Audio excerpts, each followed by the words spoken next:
بسم اللہ الرحمن الرحیم۔ آپ لوگوں کے ساتھ ہیں، آپ لوگ مجھے دعاؤں میں یاد رکھیں، اور جہاں تک ہو سکتا ہے اپنا جو آپ کا اسٹرانگ ایریا ہے اسے آئیڈینٹیفائی کریں۔ اگر آپ اچھے لکھاری ہیں تو لکھ کے دعوت کا کام کریں، اچھے ایڈیٹر ہیں تو ایڈیٹنگ کریں ویڈیوز کی،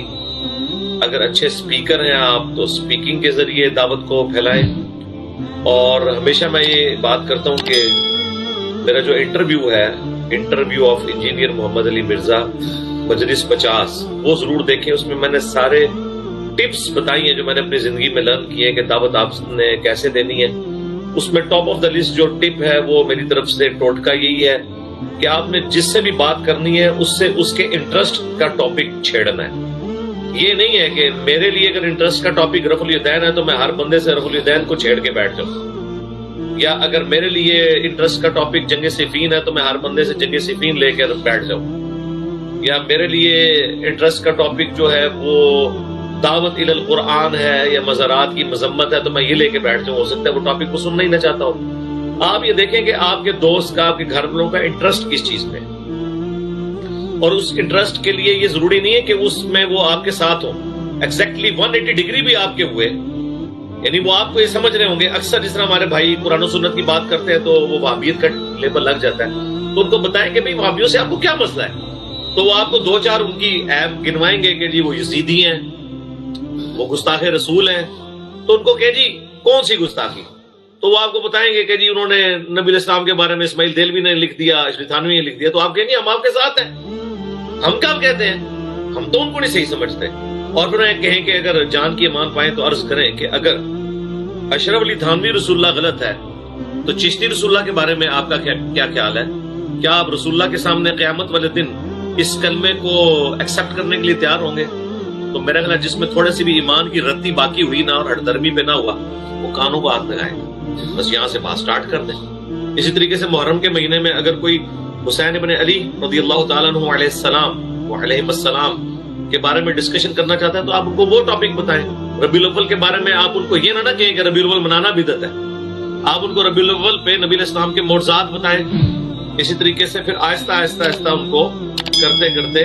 لے کر آئے کہ جی دیکھیں مولا علی علیہ السلام حضور کے سب سے قریبی تھے، 5 سال تک وہ کوفے میں انہوں نے دارالخلافہ شفٹ کیا، تو وہ 5 سال میلاد کے جب جلوس نکالتے تھے تو ہمیں اپنے علماء سے پوچھنا چاہیے کہ وہ تقریر کس کی رکھواتے تھے، نعت کون پڑھتا تھا وہاں پہ، جھنڈیاں کون لگاتا تھا، کس کی ذمہ داری ہوتی تھی، حسن و حسین اس وقت کیا کر رہے ہوتے تھے، سبیل کے اوپر ہوتے تھے، اور عمار ابن یاسر جو ہے وہ نعت کی پریکٹس کر رہے ہوتے تھے۔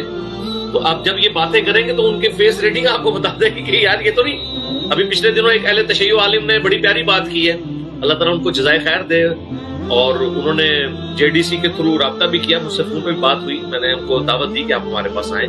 وہ ینگ اسکالر ہیں، عارف ان کے نام میں آتا ہے، مجھے پورا نام نہیں آتا، جنہوں نے کہا کہ اگر کسی نے یعنی 14 اگست کے اوپر کسی کو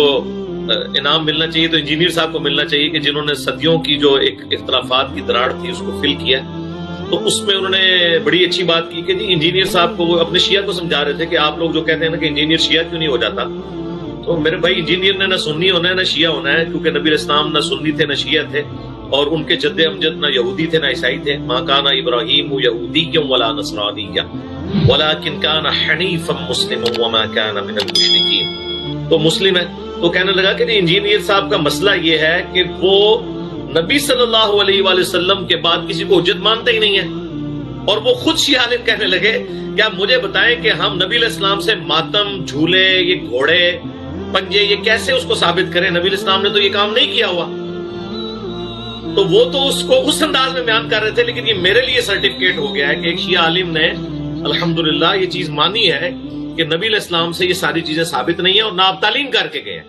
ایک ہے اہل بیت کی یاد میں رونا، وہ تو ہم بھی روتے ہیں، شاید ان سے زیادہ روتے ہوں۔ میں تو اکثر کہتا ہوں کہ جی دنیا کا سب سے بڑا شیعہ جو اپنے آپ کو سمجھتا ہے نا کہ میں اہل بیت کا محبت کرنے والا ہوں، اور وہ مجھے کہے کہ تم اپنی محبت اہل بیت میرے ساتھ ایکسچینج کر لو، تو میں اس سے ایکسچینج کرنے کے لیے تیار نہیں ہوں۔ اور اسی طریقے سے دنیا کا سب سے بڑا سنی چیمپئن اگر مجھ سے پوچھے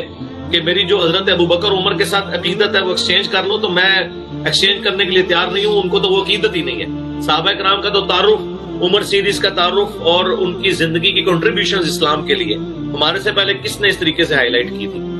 تو وہ شیعہ عالم نے بڑی اچھی بات کی، انہوں نے کہا انجینئر صاحب کا مسئلہ یہ ہے کہ وہ نبی الاسلام کے بعد کسی کو حجت نہیں مانتے۔ سر یہ مسئلہ جو ہے نا، یہ میری زندگی کا اعزاز ہے، کیونکہ میں اس شخص سے دین کو لوں گا جس کو اللہ نے آسمانوں سے ہمارا امام بنا کر بھیجا ہے، اس کی قبر مدینے میں ہے، دین آسمان سے نازل ہوا ہے، نبی الاسلام اس دین کے امام ہیں۔ باقی سب کے سب جن کو ہم امام کہتے ہیں وہ اس لیے امام کہتے ہیں کہ وہ ہمیں نبی الاسلام کے قدموں تک پہنچاتے ہیں، اس لیے نہیں کہ وہ اپنی کو ذاتی تعلیمات پیش کریں۔ ذاتی تعلیمات ہمارے لیے کسی کی بھی حجت نہیں ہے۔ سیدنا ابوبکر سے لے کر آخری انسان سب کے سب فالوور ہیں۔ تو یہی میرا میسج ہے۔ دوسرا، جو اکثر لوگ آپ کو دعاؤں کے لیے کہتے ہیں، تو آپ بھائیوں کو بتائیں کہ بلا ناغا آپ کے ماں باپ تو شاید آپ کو دعاؤں میں یاد نہ رکھتے ہوں ڈیلی، لیکن میری زندگی میں الحمدللہ کوئی دن ایسا نہیں گزرتا کہ میں اپنے سارے اسٹوڈنٹس کے لیے الحمدللہ پورے اہتمام کے ساتھ دعا نہ کروں، خوشو خضو کے ساتھ۔ تو یہ بے فکر رہیں،